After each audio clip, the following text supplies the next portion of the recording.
My brother and I have always been close, even as adults. Before he got married, we would spend our weekends together. But as the years passed after his marriage, things changed. One day, when I assumed he was living happily, I received a shocking message from him. I'm being accused of an affair I know nothing about, and they're demanding compensation in divorce court. It seemed my earnest brother was being sued by his wife. Immediately, I rushed to his house. My name is Ava, a 31-year-old woman and lawyer. After graduating from law school, I began working at a prominent firm. The journey to where I am today was challenging, but I've managed to build a busy and fulfilling career. Despite my hectic schedule, I make time for my unique hobby, gaming. My brother Samuel, 5 years my senior, shares my love for gaming. He supported me during college and the bar exam, and we've remained close. As I established my career and continued enjoying games with Samuel, our gaming sessions became less frequent after his marriage last year. Then, one quiet weekend, Samuel called. "Hey, do you have a moment? I need some advice." This was unusual, as reliable Samuel rarely sought guidance. Surprised, I listened closely. "Recently, my wife has been acting strangely," he confided. "She often goes out and sometimes doesn't come home at night. I hope I'm just overthinking it." Samuel's wife, Charlotte, seemed friendly the few times I met her, but his concerns were alarming.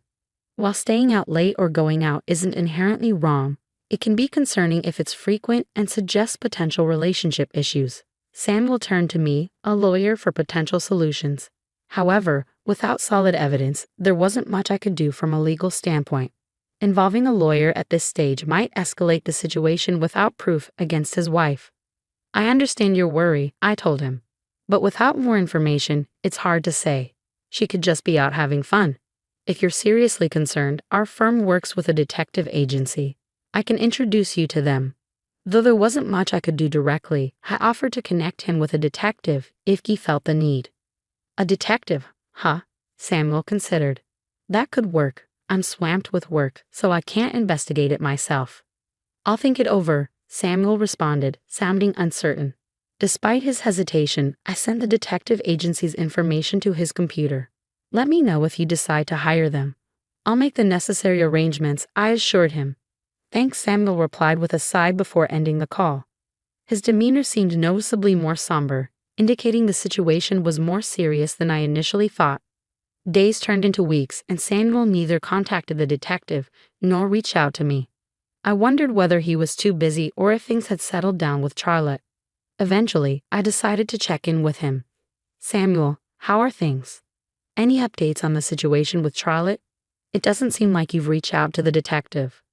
I hoped Samuel's worries were unfounded, but from his tone, it was clear that things hadn't improved. "It's not resolved," he admitted gloomily. "I considered hiring the detective, but Charlotte handles our finances, including my salary. I can't afford the fees." Samuel spoke in a somber tone, feeling helpless as he described his ongoing anxiety due to Charlotte's behavior. "I understand hiring a detective can be expensive," I said. Samuel's allowance would barely cover the investigation fees. Hearing his disheartened voice weighed heavily on me. "All right, let me see what I can do to help you." "Don't worry, Samuel. I owe you for everything you've done for me." I thought of this as a chance to repay my brother and ease his burden.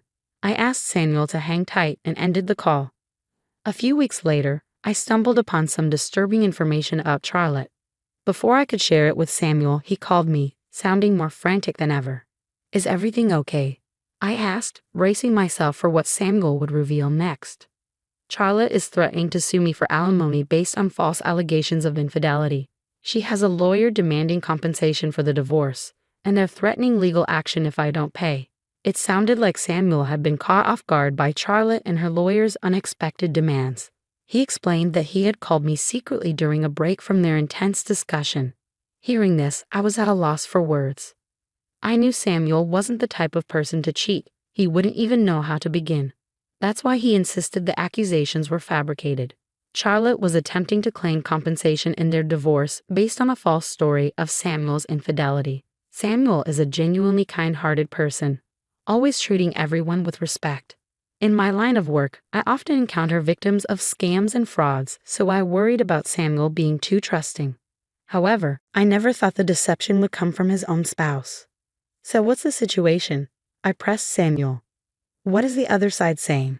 Samuel isn't having an affair, so this claim seems implausible.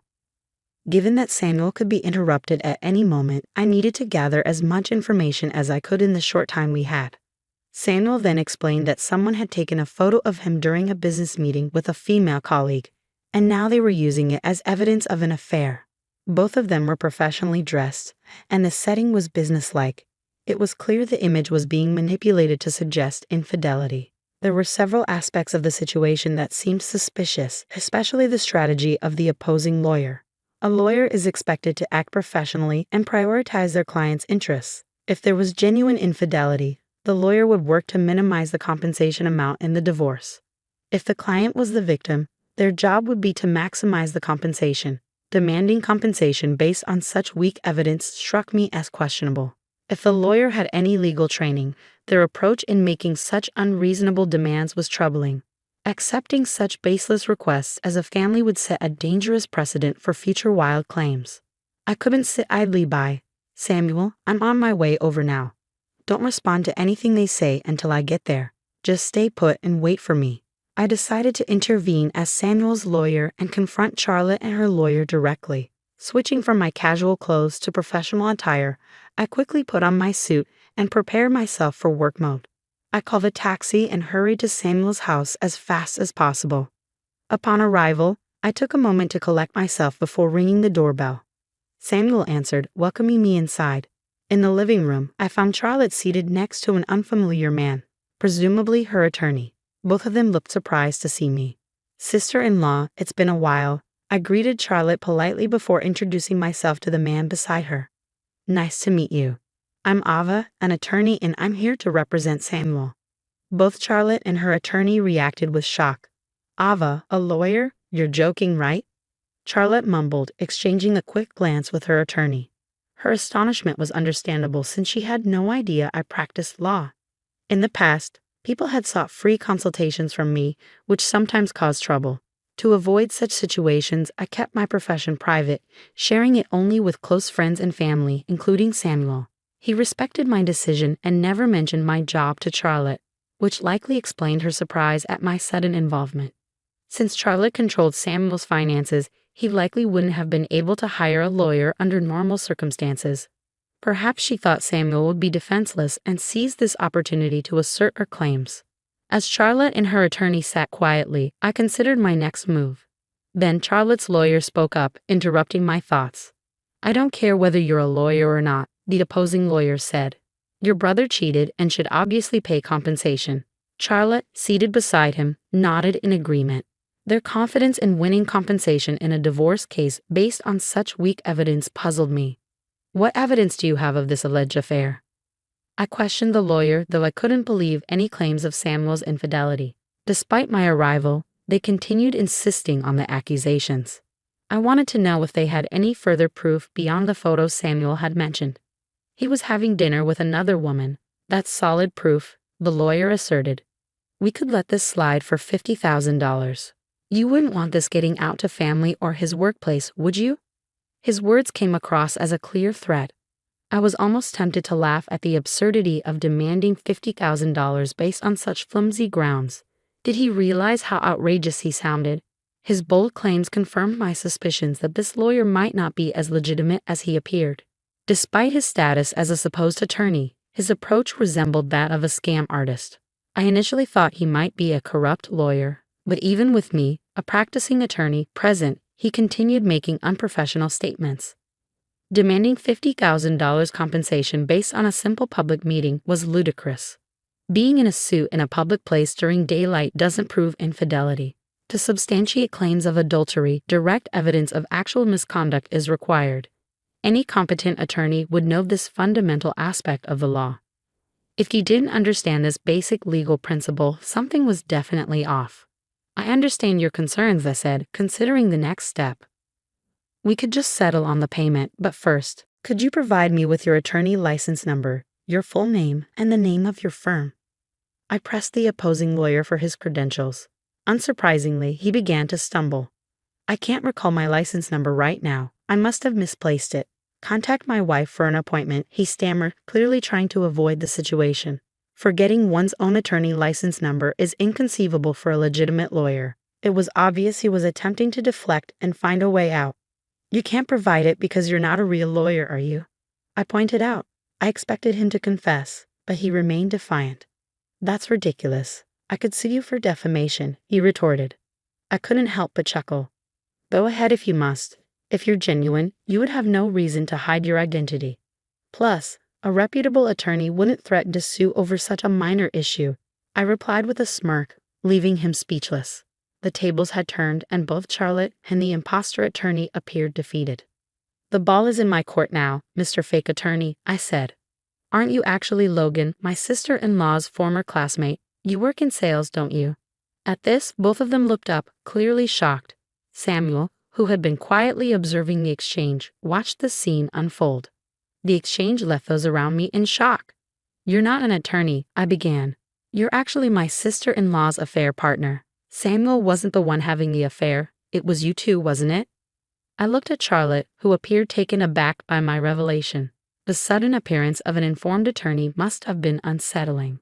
After consulting with Samuel and learning he couldn't afford an investigation, I took matters into my own hands. I couldn't bear to see Samuel so distraught, so I looked into the situation myself and discovered Charlotte's affair. I had collected evidence, including the identity of the man she was seeing. When I arrived at the house and saw Charlotte with a man next to her, I realized he was the same person mentioned in my findings. The man posing as Charlotte's lawyer was actually her affair partner. I let them know I had ample evidence of Charlotte's infidelity and reminded them that Charlotte and her partner would be the ones facing consequences. So, are you still planning to claim compensation from Samuel? I asked, watching as both Charlotte and Logan silently shook their heads. I'm so sorry. I never meant for any of this to happen. Please forgive me, Charlotte said, her voice full of regret. Realizing she would be held accountable, her tone shifted to one of remorse. Logan, observing her change in demeanor, gave a slight nod. Charlotte then spoke about the fabricated affair, explaining that Logan had expressed a desire to marry her, and she had felt the same. They conspired to manufacture an affair to hasten the divorce and seek financial compensation. It was astonishing how someone could conceive of and attempt such a scheme. Samuel, who had been silent up to this point, finally spoke. You betray someone and then try to frame them for a crime. Do you think just apologizing will make it right? I've always trusted you as my wife. Be ready to face the consequences of your actions. His words were calm but carried a palpable anger toward Charlotte. I added, you may not realize it, but pretending to be a lawyer without a license is a serious crime. You could face jail time or significant fines. Logan, you're implicated as well. There's no avoiding the consequences. Hearing this, both of their faces turned pale. They had not anticipated the gravity of the situation. In a desperate tone, Charlotte repeated, I'm so sorry. Please forgive me. I didn't know. I sincerely apologize. Logan quickly got up from his chair and deeply apologized. I'm truly sorry. We didn't think it through. Please forgive us. Their fervent apologies were a stark contrast to their earlier demands, making the situation appear all the more foolish. I don't care what happens to the two of you. I'm reporting this, Samuel declared. It's often said that the kindest people harbor the fiercest anger, and Samuel wasted no time in making his report. Ignoring their pleas, he contacted the authorities. In the end, both Logan and Charlotte were arrested and faced prison time. Samuel and Charlotte divorced, and the settlement from the divorce took care of any remaining financial matters. They agreed to have no further contact with each other. Charlotte was left with no defense, reduced to tears. They had tried to benefit by deceiving and falsely accusing others, only to face the consequences of their actions.